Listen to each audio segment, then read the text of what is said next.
Pues continuamos la tarde con cosas igualmente interesantes. Tenemos con nosotros, además, recién bajado del avión. Eso es lo de llegar y triunfar y eso más. A nada menos que a uno de los guionistas, dibujantes, narradores en general, yo creo que más originales e interesantes del panorama español desde hace ya unos cuantos años. Y que vamos, bueno, pues... al contrario de lo que hace, supongo que él a veces cuando en la parte de atrás de los cómics pone la biografía, que la hace en orden inverso, siempre poniendo el último trabajo en primer lugar e yendo hacia atrás, nosotros vamos a ser menos originales. Yo de original me toca poco y vamos a ir de atrás hacia adelante y empezar un poco por el principio. Muy bien. Marcos, ¿qué fue de Kosinski? ¿Qué fue de Kosinski? Aún vive. Aún vive, está ahí relegado. Bueno, era como un seudónimo, si se puede utilizar ese término. No, cuando estábamos en Producciones Peligrosas, que éramos varios autores, que era como una especie de pensamiento colectivo, que hacíamos el fanzine RAW. Y ahí no empecé, pero ya para publicar con Artur, que hacíamos Oropel y tal, nos hizo gracia ponernos como seudónimos, o sea, no un seudónimo total, sino que igual manteníamos el nombre y cambiamos el apellido. Entonces Artur pasó a llamarse Artur La Perla, que él se ha mantenido, y que es Artur Díaz, he desvelado el secreto. Y yo, como Marcos Prior López, en vez de López puse Kosinski. También para que son esos autores como más rimbombantes, que utilizan como todos los apellidos a mí me parece divertido. Marcos Prior Kosinski. Y después juntos firmamos con Kosinski La Perla. Ahí sí que ya tenía ya la forma de seudónimo total, ¿no? De alguna forma. Y luego llegó un momento en que dijiste que... Sí, pero bueno, tiene que ver un poco de que con Artur... En ese momento, esa fase, éramos muy amigos y éramos pareja artística y trabajamos juntos, yo más como guionista, él como dibujante. Y en un momento que nos separamos un poco, parece una ruptura matrimonial, pero en un momento de que cada uno va por su lado, de intereses como autores de cómic, sí que yo creo que igual marqué la distancia con esa ruptura sentimental, de alguna forma... Ya imponiendo como más mi apellido así Marcos Prior y sin poner Kosinski. Pero bueno. Estamos viendo ahora portadas de vuestra colaboración en Laberinto. Sí. Vosotros eres un poco, Laberinto, a que tanta caña inmerecida le dio muchísimo crítico. Yo no acabo de entender aquel ensañamiento que hubo por parte de cierta parte de la crítica. Vosotros eran un poco los raros allí. Puede ser, sí, porque había como más gente que se decantaba hacia más que después han seguido carreras en Marvel y... Sí, todo lo más apareciera como una especie de TV de género, que si bárbaros, que si superhéroes... Sí, nosotros hacíamos una cosa un poco más zumbada, pero... No, y también Javier Pulido también empezó... ahí en Laberinto, sí. Y era muy bueno ya de partida. O sea que el Laberinto... Pasa que la editorial igual para no pillarse los dedos con lo que ellos se planteaban de ganancias o lo que sea, el papel era como un papel así un poquillo chungo, ¿sabes? A mí me gusta, así poroso, casi de periódico. Y yo supongo que hay gente que igual se podía quejar. Era en blanco y negro también. O sea, yo creo que redujeron muchos costes de edición, ¿sabes? Y yo creo que igual hay gente que claro, el problema de hacer un cómic mainstream de superhéroes es que si tú lo sacas así, creo yo para que es un poco problemático. Quiero decir que hay gente que se te puede echar a yugular, ¿no? De esto que es blanco y negro, que parece una cosa de vértice, una cosa raruna. Pero bueno, sí, para nosotros fue la forma de introducirnos a la industria de alguna forma. Sí. Y a mí me gustaba lo de que fuese mensual, verlo en el kiosco. Sí, de alguna manera supongo para gente que empieza al tener dos miniseries prácticamente una detrás de otra, no sé si eran 4 o 6 números cada una. 4 cada una. 4. Es una cosa importante, es ya un hito, es decir, estoy ya trabajando en niveles de producción estándar. No, sí, a nosotros nos hacía mucha ilusión, la verdad. Al principio, y que fue sorprendente que nos pillase. Porque éramos que salíamos de nada, de hacer fanzines. O sea, no sé, supongo que le metimos ahí una charla buena. Y yo qué sé, supongo que dirían supongo que tampoco éramos muy caros para, ¿sabes? Como Barry Windsor Smith haciendo Conan, que no es una cosa loca de un dineral. Oye, ¿cómo recuerdas aquellos tiempos, un poquitito anterior, y a la vez que esto de producciones peligrosas, de toda aquella gente que estaba ahí empezando, y supongo con mucha ilusión, supongo que algunos Sí. pensando querer dedicarse siempre a esto seriamente, otros a lo mejor me imagino solo por divertirse? ¿Cómo recuerdas aquellos tiempos? Bueno, con cariño. Claro, es que es de. No solo. Es que te refieres a mi juventud, claro. Es como. Claro, recuerdo como. Bueno, yo de mi juventud no me acuerdo de nada. ¿No? O sea que... No me digas. Hostia, quiero indagar en eso ahora en entrevista. No, pues yo, claro, recuerdo como cariño de. Bueno, aparte con Arthur y con los que formamos producciones peligrosas, es que salíamos por ahí de juerga. Entonces había la vinculación haciendo los cómics y después la vinculación de amistad y salidas y tal. Y yo creo que el que se planteaba en serio dedicarse y que lo ha hecho es Arthur. O sea, Arthur siempre, y bueno, nosotros creo que decía alrededor nuestro sí que pensamos siempre que Arthur era el que más se iba a dedicar después plenamente, profesionalmente. Bueno, y de hecho tú luego hiciste, bueno, estamos viendo aquí por una portada, Raymond Camille, hiciste varias obras con él. Sí, sí, sí. Como decía, es una pareja artística consolidada hasta que hubo una ruptura. Claro. Bueno, porque también los intereses divergían un poquito. Bueno, al final se acentuaron las diferencias que igual podíamos. ¿Sabes qué pasa? Que Arthur tiene más intereses que diría yo de cómic franco-belga. Y yo soy más de cómic yankee. O sea, quiero decir, que es igual. Que yo jugaba más como diseño de página y tal, que eso no se juega tanto en el mercado franco-belga. Yo era más como, pues, que es lo que está haciendo ahora con Super Patata y lo que hace, que es muy fresco, con un color muy vivo. Yo soy más amargado, entonces. Y más que yo quería romper más la página y tal. Arthur es más.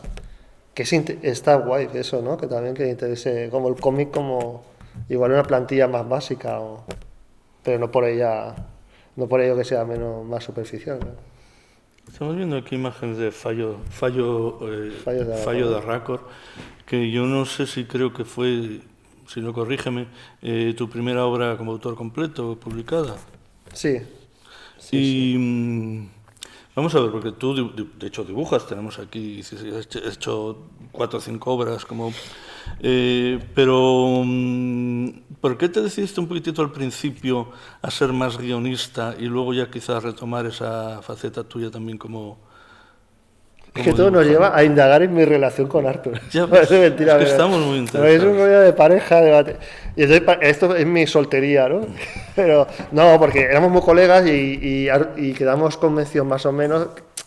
Nos aplicamos unos roles, ¿no? Entonces el rol dibujante se aplicó para Arthur y yo como rol guionista también, porque yo me pensaba y sigo pensando que el dibujo de Arthur entra muy bien y se podía experimentar con los guiones. Para mí era como una carta de entrada el dibujo de Arthur, porque Arthur es muy ágil con su dibujo, es muy bueno y yo creo que a cualquiera le puede gustar y entrar por los ojos. Mi dibujo yo creo que es más complicadete de que le pueda gustar a más gente. Y yo supongo que por eso nos dimos estos, ¿sabes? Papeles a cada uno. Y yo, claro, es después de la ruptura, es que todo parece nada. Y hablamos un poco también ahora de fallos de Raccord. Eso, tu primera obra autor completo, o sea, ya Marcos Prior solo en la portada. ¿Qué tenía esa historia de particular que decidiste contarla tú solo? ¿Qué tiene de particular? Bueno, tiene lo de que te comentaba igual antes, que igual sí que ahí tengo la última palabra. Al ser guionista dibujante, a ser autor completo, a veces guionista, pues haces tu guión. A mí me gusta que el dibujante también opine, que no sea esclavo del guión. Pero siendo dibujante guionista, tú puedes tener la última palabra y cambiar cosas y sin ningún problema, sin que la otra persona te muerda o se enfade o lo que sea.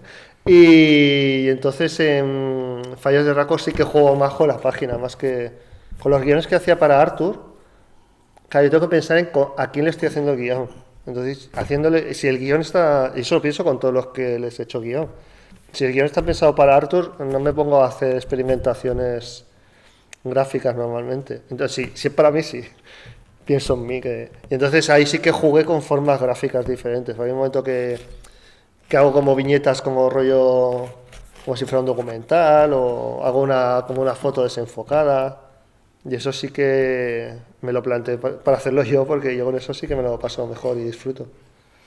Y eso yo creo que es casi una constante en todas tus obras en solitario. Por ejemplo, El año de los cuatro emperadores, que estamos viendo, que por cierto, la gran mayoría de estas obras personales, digamos, o sea, como autor completo de Marcos, las tenéis arriba en la tienda. Creo que merece la pena, porque son, en general, ya tienen unos añitos y son difíciles de conseguir. Sí, además el año de los cuatro emperadores yo creo que es complicadeta, sí, complicado de conseguir. Sí, pues es una oportunidad, una ganga. Y es una oportunidad. Luego además Marcos la va a firmar y dedicar, entonces vais a tener una joyita en casa. Eso es una joya, sí. Y además el año de los cuatro emperadores, por ejemplo, haces como un montón de intentar buscar soluciones narrativas fuera de lo habitual, de lo estándar. Bueno, es la intención, ¿eh? También es para... Yo me lo paso también bien haciendo cambios y en este caso también el formato que pedí expresamente,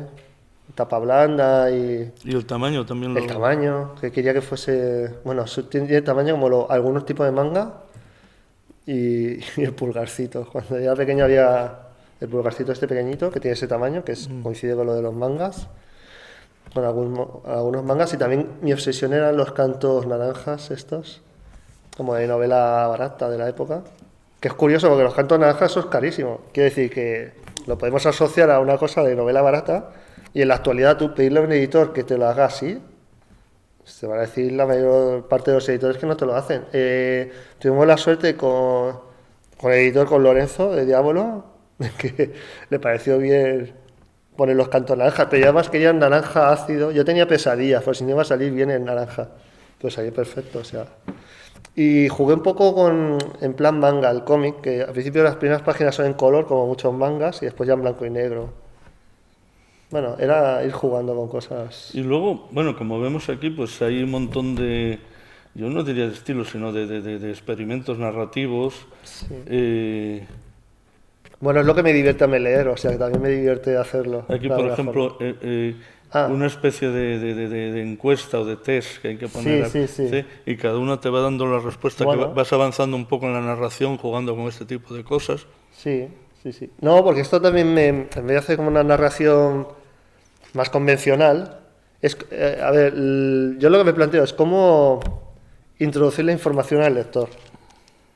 En vez de hacerlo como uno muy convencional, me divierte como jugar con el lector también. Esto es como un juego en parte. Y también, para mí también es más divertido. Y aparte puedo meter como bromitas. Y bueno, no recordaba mucho, me ha gustado volver a verlo. Ese juego. Pero bueno, que a veces se puede fallar. Yo intento que más o menos sea lúdico la cosa. Sí, yo supongo que el problema que tiene hacer este tipo de cosas es que a veces, no digo en esta ocasión, porque yo todavía me lo he releído hace ahora muy poco y me pareció francamente divertido, francamente original otra vez. Pero supongo que alguna vez te tendrías que plantear si, bueno, voy a intentar hacer este tipo de cosas, hago un test para avanzar, para dar información, pero a lo mejor resulta que estoy trabajando sobre la nada, ¿no? Ya, pero bueno, pero es cosas para divertirnos. Mira, estaba viendo que ahí hago un personaje que me invento que pone Lluís d'Auron, y era por una broma, los Aurones, que eran unos muñecos y a finales de los 80 quedaban en TV1 y me parecieron muñecos un poco chungos. Y hago la broma ahí, es una broma privada, pero bueno, tendría que ser menos privado, ¿eh? Ahí peco de hacer bromas privadas. Estos son los programas de tele que yo voy viendo, ¿sabes? En la época, porque digo, y este hombre, aquellos programas que había de arreglar coches, que le cogían a alguien y le decían, te arreglamos el coche gratis, te ponemos una freidora en el maletero o una cosa así. Y era la época de ver mucho ese programa. A mí me hace mucha gracia como coger de programas así, de cultura pop, e introducirlos en mis cómics también. Me parece divertido. Bueno, también es crítica del momento. Sí, bueno, No, porque esto se lo dan... Me baso en cosas que... Es la crítica al neoliberalismo. Yo lo intento... O sea, la época actual del capitalismo loco y salvaje, que cuando despiden a alguien le dan como unas hojas de una especie de autoayuda, ¿sabes? De estos cursillos que van a aprovechar el tiempo o cosas así. Estos son... Pero es que se basan en papeles reales que me han pasado a mi gente, que me dicen, mira que tengo que... Te despiden y te dan... Claro, esto viene con la crisis económica de 2008. A la gente le despedían y había aquel libro, ¿cómo era? ¿Dónde está mi queso? ¿Dónde está mi queso? Ah, ¿no? Sí. Bueno, porque el rollo era, ya, a ver, yo te despido, pero... Entonces dice, hombre, pero tú tienes que ser como un ratón. En vez de preguntar dónde está tu queso, pues búscate la vida, ¿no? Era un poco de no criticar, como que... O sea, inculcan que te tienes que acostumbrar al cambio, que el cambio es que te despidas. Y les hacen rollo como trabajo de duelo, ¿sabes? De la muerte y tal, pero aplicada al despido. Y entonces, si tú no lo superas, eso es culpa tuya. Es como, ¿sabes? Pensamiento positivo para superar el cáncer y todo esto. Que es súper chungo. Y yo con esto me quería bromear sobre todas esas consignas, ¿no? Que hay. Mira, lo tengo que volver a releer. El propio cómic. Pues si no lo tienes, te lo puedes comprar arriba, ¿no? Es verdad, mira. Que me hagan descuento, ¿no? Aquí también veíamos una entrevista de trabajo. Entrevista de trabajo, es que yo, claro, en esa época yo leía como recomendaciones para entrevistas de trabajo, ¿no? Es que había algunas que era como tratar a la persona que busca trabajo, era casi como tratarla de una persona con pocos conocimientos de cualquier cosa de materia en la vida, ¿no? Porque te ponían, pues, ve limpio a la entrevista de trabajo y yo pensaba, joder, que vaya recomendaciones básicas. Y esto también era, bueno.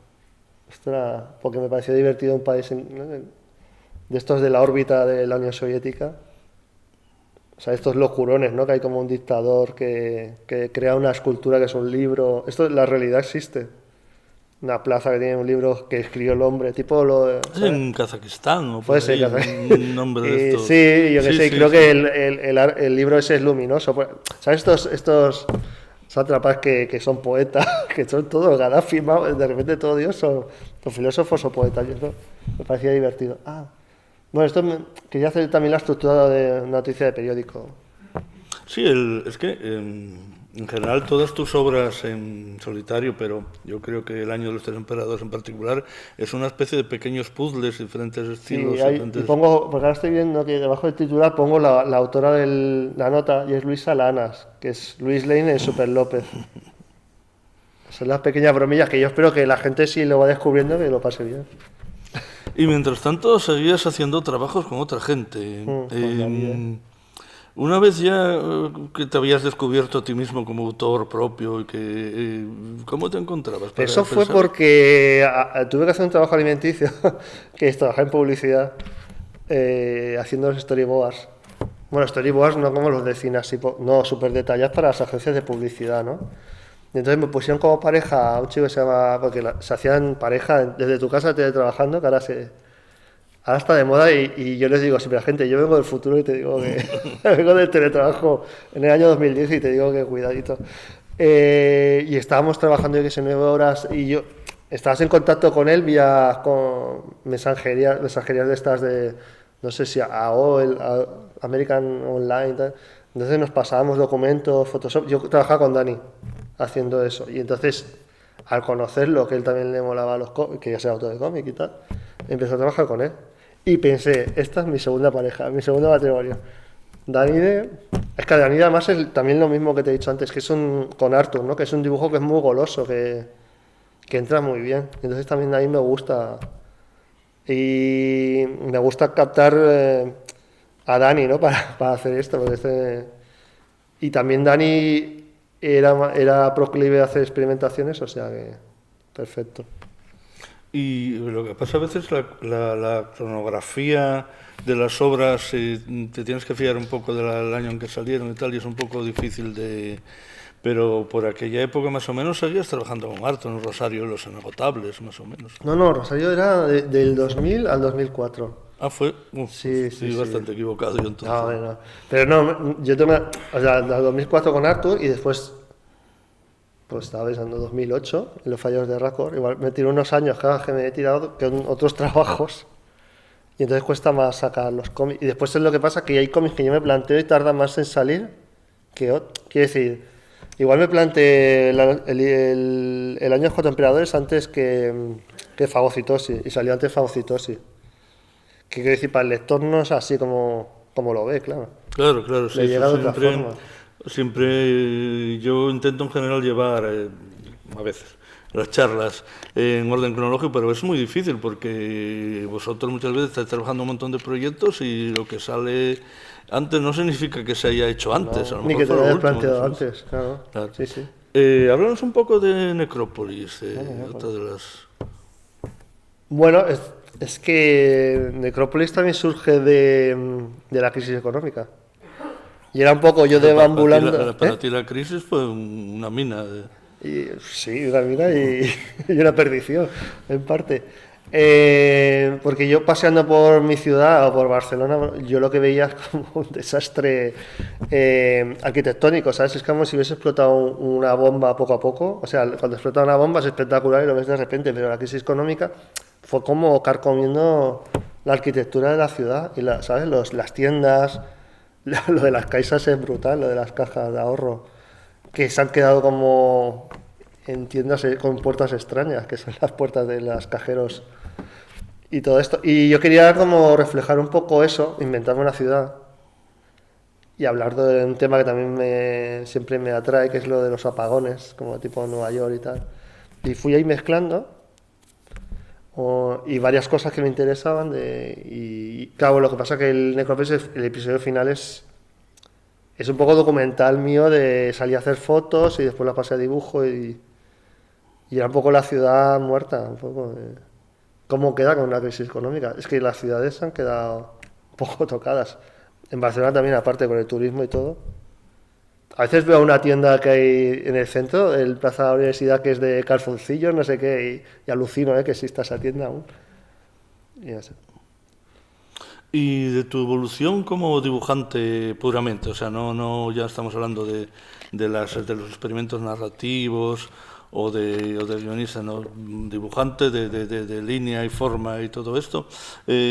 ¿Cómo te veías? Porque yo creo que se ve, bueno, de hecho estamos viendo aquí, creo que se veía ya un salto hacia adelante bastante importante. Sí, pues el trazo, ¿no? Y tal. Bueno, porque también fui haciéndome más con las herramientas, sí. Es una cosa buena que tiene dibujar, que no lo tiene ser futbolista. Ser futbolista a los 34 años, lo siento por Messi, estás acabado. Pero el dibujante no, cada vez dibujo, o me lo quiero creer yo, cada vez yo dibujo mejor que a los 20 años. Para los jóvenes, decirles que está guay una carrera, ¿no? Que piensas que puedes dibujar mejor. Yo creo que cada vez, creo que llega un punto que igual no, pero yo ahora mismo... No quiero chulear, pero creo que dibujo mejor que a los 20 años. Y porque conoces más las cosas y ves más cosas. Y ves más... Cuando estoy leyendo cómics me fijo en las líneas y lo que más me puede interesar. Es que cuando uno hace cómic, en realidad está haciendo crítica de lo que le interesa. Porque con lo que ves tú que yo dibujo, tú ves lo que me interesa a mí, de dibujo también, en parte. También me interesa la línea clara, pero no la utilizo. La verdad que viendo estas imágenes de Necrópolis me doy cuenta que igual que en algunas de tus obras anteriores tuyas, dibujadas por ti, como Los Emperadores y tal, que metías pues una cantidad de texto necesaria, pero cantidad de texto, pues había un montón de páginas prácticamente, bueno, con un título, sin texto. Sí, más elusivas, un poco. Sí, ¿verdad? Sí, porque aquí pensé con elipsis de cortes, ¿no?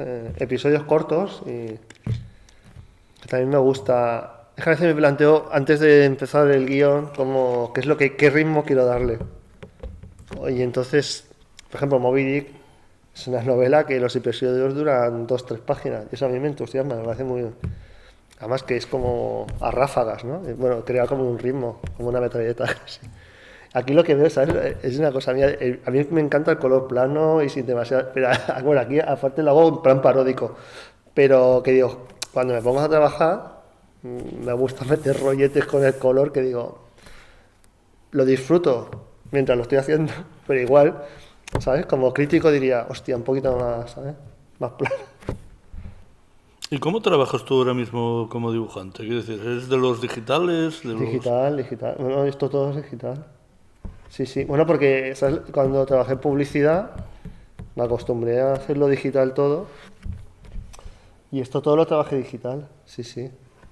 Alguna cosa igual dibujo aparte y después lo escaneo, pero en principio es todo... Todo esto es digital.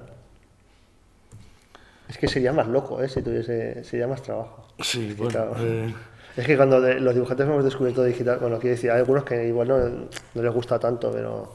Pues a mí cuando hay homenajes a dibujantes, ¿sabes? O Charlie Hebdo, lo que sea, siempre salen lápices, salen con un lápiz en el cielo, yo qué sé, y ves un lápiz, tío, es como, pero como que un lápiz, que me parece una cosa como del siglo XIX.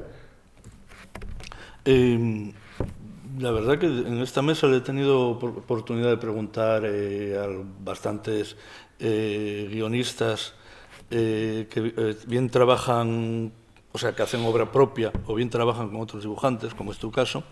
Y la pregunta es si muchas veces el guión que haces para ti se lo darías a otro, o sea, en el sentido de que, por ejemplo, cualquiera de tus obras, Los Emperadores, me imagino que no, porque es demasiado personal, pero esta, Necrópolis, ¿lo verías para que lo dejase, yo que sé, Arthur o Gustavo? No, creo que no. Ahora, hoy me lo has hecho pensar y siempre digo, yo hago los guiones pensando en el dibujante. Pues hago mis guiones pensando en... Yo creo que pensando en mí como dibujante, sí, sí. Y además yo como dibujante puedo mangonear al guionista yo también. Y puedo cambiar las cosas. Esto es lo de... Mira, esto es un edificio que había por San Adrián, del Besós. Bueno, quería explicar esto de la crisis. ¿Sabes que se abandonaron edificios a medio hacer? Y eso me interesaba, pero edificios que llevan 7 años abandonados. Sí, la verdad que parece como una especie de crónica de la desolación. Es que es para mí, la explosión de una bomba a cámara lenta. Porque a cámara lenta igual te lo tragas. Es como aquello que dicen, ¿no? De la rana que está hirviendo en la olla, que bueno. Claro, una bomba es un impacto total, pero una crisis económica es una cosa que carcome las ciudades, poco a poco. ¿Y has visto que era un restaurante chino de atrás? Otra imagen que da... esta es la puerta de un restaurante chino. Está en Hospitalet. Bueno, es que me gustan esos paisajes, me gustan y no me gustan, pero... Hay una fascinación con la destrucción. Y ahora no te la ves. Pues David Rubín, ¿lo conocías de antes de plantearos este trabajo? David Rubín es un muy buen amigo de las jornadas, lo hemos tenido aquí 2 o 3 veces y no sé, ¿cómo fue este trabajo, el Gran Hotel Abismo? Que yo también veo cosas, claro, ves a Rubín porque Rubín es absolutamente reconocible siempre, pero a la vez en algunas de las páginas también veo como parte de obra tuya, de diseños de cosas que habías hecho tú parecidas en alguna obra tuya anterior. Bueno, o sea, con David fue, bueno, que nos conocimos en el Salón del Cómic, salí por ahí a tomar algo con los amigos. Él había leído lo que yo había hecho. David Rubin saliendo a tomar algo, no me lo puedo creer. No te puedes creer. pues sí. Bueno. Saliendo a comer, pizza y tal.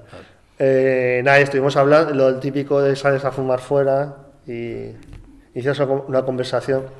Esto de prohibir fumar en los restaurantes no ha ido mal para crear corrillos fuera, y gente hablando y tal.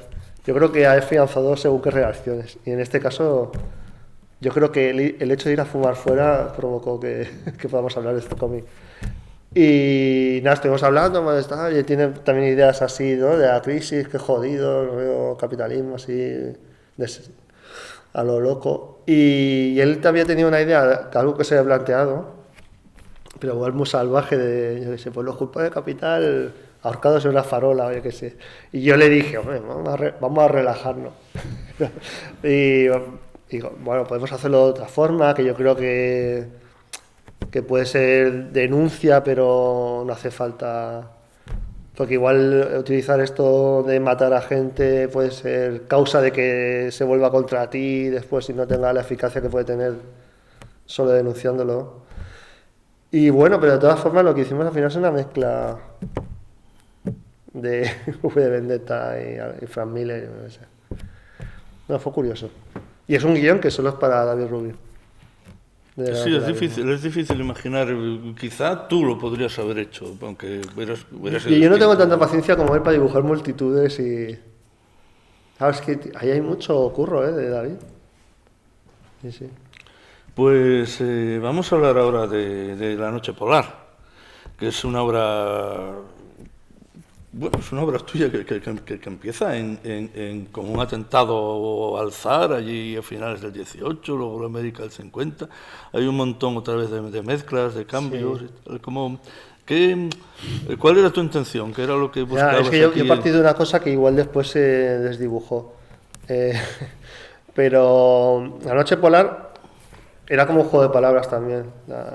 Bueno, de polar es como más género negro en Francia, ¿no? El polar francés, sí. Y yo quería como hacer al transcurso de los años cómo se veía el género policíaco, detectives o el género negro, cómo se va transformando, ¿sabes? Este género, bueno, voy mezclando géneros, empiezo. Y el principio es como una especie de historia detectivesca que mezclo terrorismo, que es lo del zar. Y después voy planteándome como que hay una trama, que en realidad no hay... Realmente no hay un... Puede haber una trama si te la planteas, pero... Bueno, era jugar con él. Es igual el libro más lúdico. Más como si fuera, ¿no? Que tuviese que el lector buscar la trama también, de alguna forma. Pero también quería plantearme de que para mí el género negro es muy importante, la bomba atómica en los años 50. Porque hay como mezclas como detectives que buscan un maletín que tiene radiactividad. Hay películas de estas. O sí, hay películas clásicas. Hay películas clásicas que se encuentran plutonio en un gimnasio. Y quería jugar con como cada época lo que era más característico de esa época y en parte. Y jugar como... que yo también me planteaba, a ver, el detective como en plan de Edgar Allan Poe, Conan Doyle, es un detective que yo creo que tiene muchas similitudes con la modernidad y con lo que sería un científico tipo Newton, que se basa en deducciones, en causas y efectos. Y yo creo que el detective, después con el género negro, todo lo que ha pasado hasta la actualidad nuestra, es un detective como posmoderno, que no se basa en la razón como los de la modernidad. Claro, se basan en lo contrario y lo irracional. A mí eso es lo que me interesaba, jugar con eso. Hacia el final ya es lo... Yo empiezo como con la razón, más o menos, y quería jugar con que el género se desemboca en una cosa onírica, bueno, como Twin Peaks, en parte. Que Twin Peaks para mí es lo contrario de Sherlock Holmes. Que Sherlock Holmes es la razón, es algo racional, no se basa en cosas oníricas, sino es casi un científico en su laboratorio. Y en cambio Twin Peaks sí que es lo contrario totalmente. Sí, además Holmes es una persona totalmente fría. Sí. Y bueno, yo quería hacer todo el rato ese tipo del juego ¿no? De la razón y lo irracional. También aquí jugabas, digamos, con otro estilo gráfico, y a veces con colores, como vemos aquí antes, veíamos alguna viñeta, creo que muy amarilla, ahora aquí azules. Sí. Bueno, y aquí jugué también con el, ¿no? Con el entreviñetado, de ponerle para diferenciar los episodios. Sí, eso sí que... Me gustaba que cada episodio tuviese su propio color de entreviñetado, pero porque yo creo que el cómic con el color tiene una función que es muy buena para el lector, de ir muy rápido hacia lo... En este caso podrías ir muy rápido hacia el episodio de color lila o el episodio de color naranja. Creo que tiene una función didáctica que también ayuda a la memoria. Y narrativa, ¿no? Y narrativa, sí, puede también, claro. Pues vamos a ver cuánto tiempo nos queda, porque estamos hablando y el tiempo pasa y hay que hablar de todo. Porque además, teniendo a Gustavo aquí, pues tenemos que hablar de Tito Andrónico. De hecho, hemos hablado bastante estos días, hoy en la rueda de prensa, ayer aquí con Gustavo. Pues vamos a ver si vamos a las imágenes ya. Estamos viendo un catálogo absoluto de cambios y de... Sí. Pero sí que me gustaría dar un poco a las... Uy, ¿cuántas imágenes he puesto Bien. de... Tito Andrónico. Sí, que bueno, pues ayer nos contaba Gustavo, bajo su punto de vista, Cuéntanos a ti tú ahora, por ejemplo, porque, claro, él llegó un poco al proyecto, le dijiste, oye, que quiero hacer una obra de teatro isabelina, ¿no? A ver si te animas, pero ¿por qué? O sea, ¿por qué Tito Andrónico? Bueno, fue un poco... ¿Por qué Gustavo también? Cuéntanos. No, porque es las relaciones estas de pareja, tío. También por amistad y salir y por ahí. Y hay un momento que te apetece igual hacer algo con esa persona. Pues me planteé hacer un guión, pero para lo que hace Gustavo, claro, no podía hacer, o podía jugar al contrario, ¿no? Pero hacer algo como contemporáneo. Pero yo creo que para Gustavo le iba más una historia así como de un imperio romano en decadencia, después de lo que había visto que ha hecho Gustavo, ¿no? Y que creo que podía lucirse de alguna forma. Y entonces se lo planteé como que la obra más gore de Shakespeare. Sí, pues mira que es gore, ¿eh? Sí, pero yo pensando en Gustavo, no sé si es positivo o negativo, pero pensando en Gustavo pensé, hostia, pues esta obra, y además Gustavo, a mí me interesa mucho cómo hace el diseño de vestuario, bueno, aquí mismo, ¿no? Que se ve.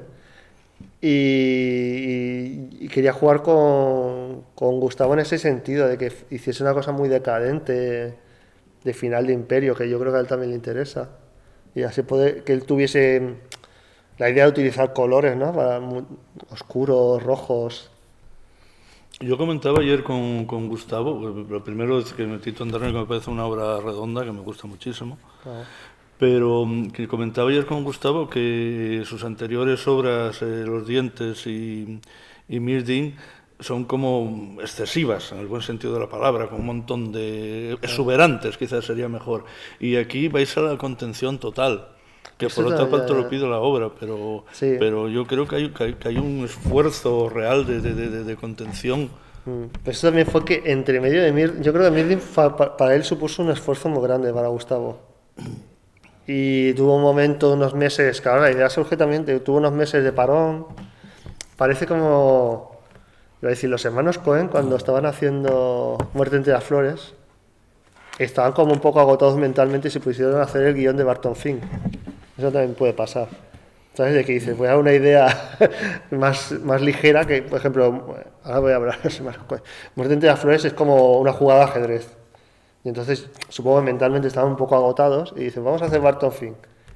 Que igual puede que me interese más Barton Fink a mí. Y entonces, en esto es parecido. Es como... Gustavo estaba, yo creo que un poco agotado de Mirdin, porque le exigía mucho. Y entonces nos planteamos hacer esto, entre medias, se planteó él también. Y me acuerdo que me decía, pero que no tenga más de, yo qué sé, 100 páginas. Y pensaba, buah, pero esto se puede extender... Entonces sí que él me indicaba un poco más, ¿no? De reducir un poco, pero que después haciendo el guión yo pensé, pues sí, que la idea era buena de no extendernos a lo loco. Mi amigo José Manuel, allí presente, que también es muy fan de la obra, me comentaba y que le parece que es una adaptación, vamos, una muy buena adaptación de lo que es el teatro, con todas sus... o con casi todos, porque claro, evidentemente estamos hablando de medios distintos, pero que se nota que es una obra de teatro. Y me preguntaba que si se lo habíais enseñado a algún director de teatro, a gente de teatro, a ver qué opinaban, opinaban al respecto No hemos tenido la oportunidad. Bueno, pues pero deberías, claro, podría ser curioso. Ya, sí. Y... yo no sé si al principio no sabías por qué escogiste, porque era gore, decías, escoger el Tito Andrónico, porque era tan excesiva también. Pero es que es de donde venía Gustavo. Es que Mirdin también es bastante gore, ¿eh? Sí, desde luego. Yo creo que igual es más. Cuidado. Y, a ver, nos quedan 5 minutitos.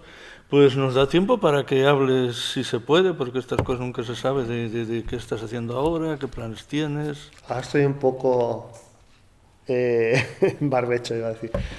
No, estoy haciendo una cosa que no tiene que ver, que es para un museo en Mataró, es sobre Goya, pero no es propiamente cómic. Y lo que me planteo como cómic, lo que pasa es que me lo planteo para 2023, para finales de 2023, y este es el momento que es un poco de apuntar ideas y perfilar un poco el esqueleto y ir añadiendo cosas, pero que estoy en una fase muy primeriza. Y es eso que me lo planteo para 2 años, ¿no? ¿Y igual, cómo te lo planteas? ¿Trabajar con otro artista? No, esto lo haré yo como todo completo. Por eso me lo planteo a más largo recorrido. Igual con otra persona diría que igual lo acabamos antes, pero... Y nada, y... Bueno, la historia es que lo mismo, intento como captar el tiempo contemporáneo de alguna forma y hacer crítica. Y buscando siempre una manera nueva o por lo menos peculiar de narrar. Sí, la verdad, porque lo que pasa es que ahora estoy en un momento que voy apuntando cómo narrar, porque también, si te fijas, ahora me acordaba que en la de La Noche Polar, en la narración es en segunda persona, que es una cosa... Lo más difícil de hacer. Sí, que no es muy normal. No. Yo lo he visto en algún cómic de la EC y tal, porque también en segunda persona me hacía gracia el ritmo como imperativo.